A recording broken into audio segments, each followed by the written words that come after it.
Ini persoalan Ahlussunnah dengan Wahabi. Karena selama ini saya orang yang sangat ditolak sama Wahabi.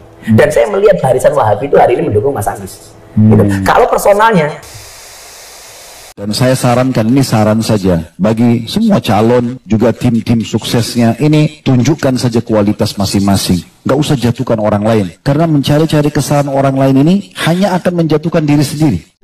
Bismillahirrahmanirrahim. Assalamualaikum warahmatullahi wabarakatuh. Alhamdulillah wassalatu wassalamu ala rasulillah. Maba'ad, teman-teman yang semoga dirahmati Allah subhanahu wa ta'ala.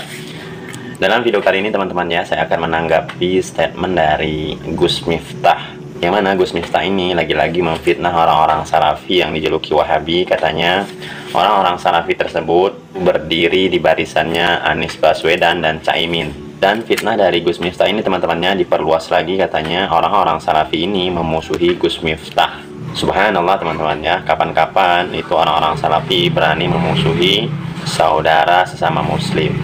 Ternyata usut punya usut teman-temannya, Gus Miftah ini dibalik perkataannya yang memfitnah orang-orang salafi, ternyata Gus Miftah ini mendukung capres yaitu Prabowo dan Gibran.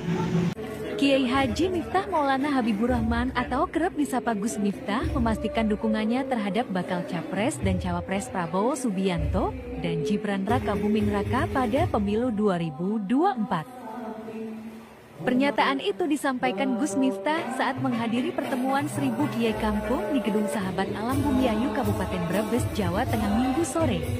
Entah apa yang dipikiran dari Gus Miftah ini, kok bisa-bisanya mengungkit-ungkit orang salafi Wahabi. Katanya orang-orang salafi ini berdiri di barisan Anies Baswedan dan Caimin. Dan untuk menyingkat waktu, coba kita simak dulu pernyataan dari Gus Miftah ini ya teman-teman ya, yang memfitnah orang-orang salafi. Katanya orang salafi tersebut berdiri di barisannya Anies Baswedan dan Caimin. kemudian yang kedua, ada faktor X yang kemudian saya susah untuk menceritakan. Ini persoalan Ahlussunnah dengan Wahabi. Karena selama ini saya orang yang sangat ditolak sama Wahabi. Dan saya melihat barisan Wahabi itu hari ini mendukung Mas Anies. Gitu. Kalau personalnya, saya nggak akan pernah lupa dengan Mas Anies. Tapi bahwa ada faktor X di sini yang saya katakan Wahabi mendukung Mas Anies, yang selama ini saya sangat dimusuhi sama Wahabi, itu yang menjadikan saya berat untuk bergabung dengan Mas Anies. Tapi pernah disampaikan ke Mas Anies soal Wahabi ini? Kalau orang-orang, saya pikir orang-orangnya tahu lah di wilayah itu, walaupun saya nggak harus ngomong langsung dengan Mas Anies. Aneh-aneh saja teman-teman ya apa yang disampaikan oleh Gus Miftah ini. Katanya orang-orang salafi memusuhi beliau ini karena kan orang-orang salafi Wahabi ini katanya lebih dominan atau lebih mendukung kepada capres Anies Baswedan dan cawapres Caimin. Subhanallah teman-teman ya. Memang di antara fatwa ulama ada yang membolehkan mencoblos atau ikut pemilu di dalam pencoblosan pemilu tersebut. Namun perlu digarisbawahi teman-teman ya, walaupun mereka ikut mencoblos di pemilu tersebut, bukan berarti orang salafi ini mengesahkan yaitu adanya demokrasi, karena mereka menimbang maslahat dan mafsadahnya. Walaupun tidak semua ulama teman-temannya yang membolehkan untuk mencoblos tersebut, ada juga sebagian ulama yang berpendapat bahwa haram hukumnya mencoblos atau ikut pemilu di saat pemilu dilaksanakannya nanti. Seperti yang diungkapkan oleh Ustadz Khalid Basalam berikut ini, bagaimana sikap kita sebagai seorang muslim di saat kita memilih atau mencoblos di waktu pilpres nanti. Ini dia videonya.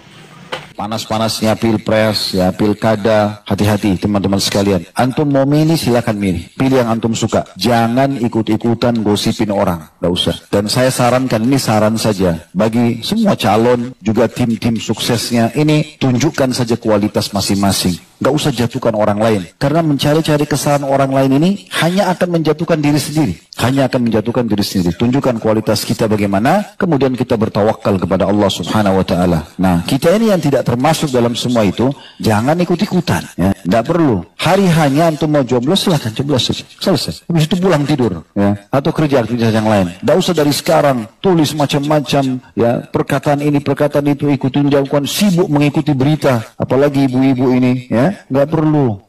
Ini saran saja. Kalau mau dengar, alhamdulillah. Tidak mau dengar, ma'alaika illal balagh. Tugas kami hanya menyampaikan saja. Hati-hati, karena kalau kita sebarin berita nggak benar, ya, kita cuma pindah nukil saja. Oh, orang ini begini, kita jelek-jelekin. Ini gimana caranya memperbaikinya? Orang kalau berhubungan dengan masalah manusia, ini kata Nabi SAW, perhatikan hadis ini ya, hadis yang sahih. Sesungguhnya Allah masih bisa, kata Nabi SAW, memaafkan di buku-buku kesalahan pada hari kiamat yang berhubungan dengan haknya sang pencipta Allah. Ada satu buku yang Allah tidak akan ikut campur. Itu adalah urusan seorang hamba dengan hamba yang lainnya. Sampai pemilik haknya memaafkan. Hati-hati. Nah, begitulah teman-temannya apa yang diungkapkan oleh Ustadz Khalid Basalamah tadi, masalah kita memilih atau mencoblos di saat pilpres yang terjadi sebentar lagi teman-teman ya.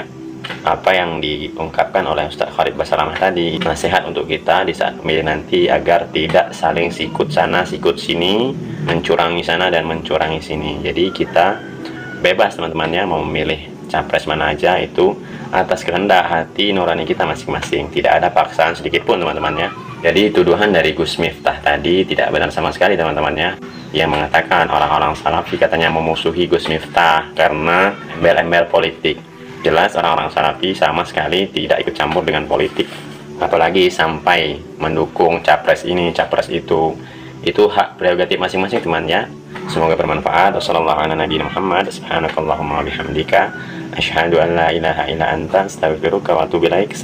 warahmatullahi wabarakatuh.